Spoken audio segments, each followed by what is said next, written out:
शेतकऱ्यांची कर्जमाफी होत नाहीये, लाईट बिल माफ नाही होत आहे. आणि अजितदादा काय म्हणतात बघा, किती निगरगट्ट आहेत.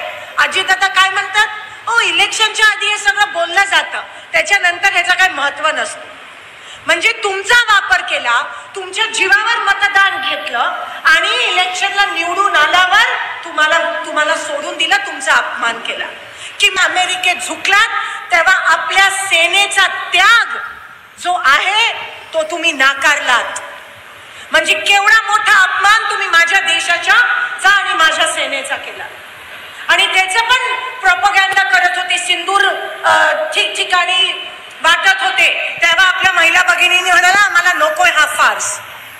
आणि आता पण सांगते, काही दिवसात जिल्हा परिषद आणि ग्रामपंचायती निवडणुकी आहेत, तेव्हा पण तुमच्या समोर येतील हे सगळं घेऊन. पण तुम्ही सतर्क राहायला पाहिजे. आपण सगळ्यांनी लढाई एकत्र लढली पाहिजे. तुम्हाला विकत घ्या, माणसांची किंमत राहिली नाहीये. लाडक्या बहिणीचा वापर केला, महाराष्ट्रात दिवाळखोर झालंय. लाडक्या बहिणीला आम्हाला विरोध नाहीये, पण तुम्हाला नियोजन करायला काय झालं, लाडकी बहीण चालू करायची आणि संजय गांधी निराधारच्या पगारी बंद करायच्या. म्हणजे तिकडे एक विधवा बाई तिच्या आयुष्याच्या शेवटच्या संध्याकाळ जगतेय, तिचं तुम्ही तोंडातलं पाणी घास खेचून घेता आणि इकडे तुम्ही लाडक्या बहिणीला अतितटी लावता. तिकडे पीएम किसान योजनेचे पण बंद झाले. पीएम किसान 6,000 रुपयाचं भीक देतात आणि 18,000 रुपये जीएसटी मध्ये तुमचे कापतात. जागे व्हा. हे सगळे तुम्हाला फसवण्याचा प्रयत्न हे मोदी सरकार आणि बीजेपी करतायत. तुमचे आमदार पण काय काय म्हणत होते. मी त्यांना सांगते, तुमच्या भाजपमध्ये तालमेल नाही. ते बिचारे दोन्ही देशमुखांना बाजूला सोडलंय आणि हे नवीन आलेलेच काहीतरी शायनिंग मारायचा प्रयत्न करतात.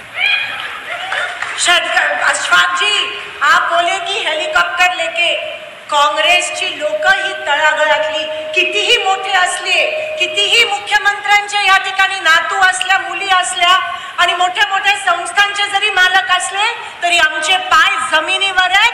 आम्ही लोकांच्या सुखदुःखात सामील आहोत. आम्हाला हेलिकॉप्टरची गरज नाहीये. आम्ही लोकांसोबत चालतो. राहुल गांधीजी कन्याकुमारी पासून काश्मीर पर्यंत लोकांसोबत चालले, घाम आणि रक्त गळत. जसं राजीव गांधींनी या देशासाठी, इंदिरा गांधीजींनी या देशासाठी रक्त दिलं. सांगा बीजेपी मध्ये कोणी दिलं? सूट शिवला, सूट. आणि अदानीला कॉन्ट्रॅक्ट दिली. अरे वा, अरे वा. हा फरक आहे. आपण तळागाळातली पक्ष आहोत. आम्ही सगळे तुमच्या सुखदुःखात सामील आहोत. आणि खासदार, आमदार, मंत्री म्हणून आम्ही काय उंटावर बसून शेळा हाकत नाही. आम्हाला माणुसकी आहे. आम्ही एकमेकांना विसरत नाही, जुन्या लोकांना विसरत नाही. मी अजूनही मेत्रे साहेबांचा आदर करते, कारण का ते फिरलेत माझ्या वडिलांसोबत. काँग्रेस पक्षाने पण त्यांना बरंच काही दिलंय, हे विसरून चालणार नाही. पण आज आम्ही तुमच्या सोबत आहोत. मल्लूजी, अशफाक बलोरगीजी, एक राईट हँड एक लेफ्ट हँड, दोघं काँग्रेस. माणूस मोठा पक्षामुळे होतो, हे लक्षात घ्या. हा पक्ष, काँग्रेस पक्ष इकडे, काँग्रेस पक्ष इकडे, काँग्रेस पक्ष तुम्ही कधीच विसरू नका. हे काँग्रेस पक्षाचे तत्व आहे.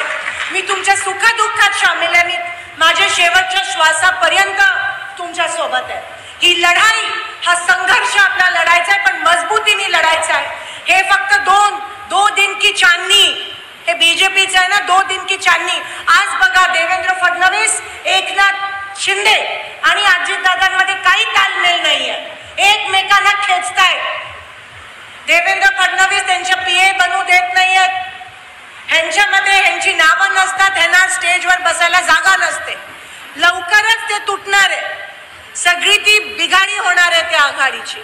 पण काँग्रेस पक्ष कधी तुटत नाही, तो मजबूत असतो. आणि काँग्रेस पक्ष कधी कॉम्प्रोमाइज पण होत नाही. आणि म्हणून तुमचे मनापासून अभिनंदन करते. आगे अपने इरादों का इम्तिहान अभी बाकी है, जिंदगी की असली उड़ान अभी बाकी है. अभी तो नापी है मुट्ठी भर जमीन, आगे ये सारा आसमान बाकी है. आणि म्हणून मी तुम्हाला आश्वस्त करते की काँग्रेसला पुन्हा एकदा